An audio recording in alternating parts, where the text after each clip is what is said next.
Over-the-counter drug maker Perrigo announced this week that it's moving its headquarters from Allegan to Grand Rapids Medical Mile, and it will provide another big boost to the local economy. Perrigo will invest some $45 million over the next 15 years in Michigan State University's Innovation Park. And that's just the latest example of the way healthcare is helping diversify Grand Rapids' economy. News 8's Joe LaFergie has our story tonight. And it all began 20 years ago with the opening of Van Andel Institute. Van Andel Institute came along and really built that first acorn in the ground, and from there it blossomed. The idea behind the Medical Mile was to create a sort of life science ecosystem with MSU's College of Human Medicine, Grand Valley State's Medical Mile campus, joined with Spectrum Health Butterworth.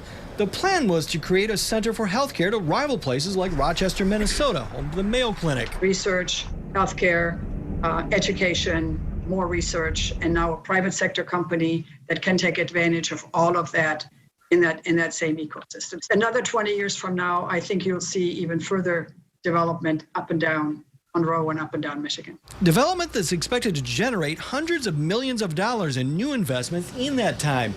Birgit Close and her Right Place Economic Development staff helped put together the package, including $3.7 million in state incentives to bring Perrigo to the Medical Mile. 170 jobs will be created. They all have choices. They have choices of where they can locate. And to be able to play a part and a team to make sure that they locate in downtown Grand Rapids was just a really fabulous opportunity. But perhaps even more important is the spin-offs the move is expected to bring.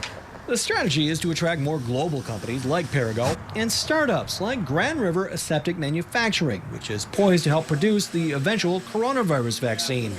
To me, Perrigo is like the perfect fit for that ecosystem. Close remembers being asked some 20 years ago what the idea of a life science corridor would look like today. My dream was that it'll look something like this. As for Allegan, Perrigo's plant will remain there, as well as facilities in Holland and Grand Rapids. Along the Medical Mile, Joe LaFergie, News 8.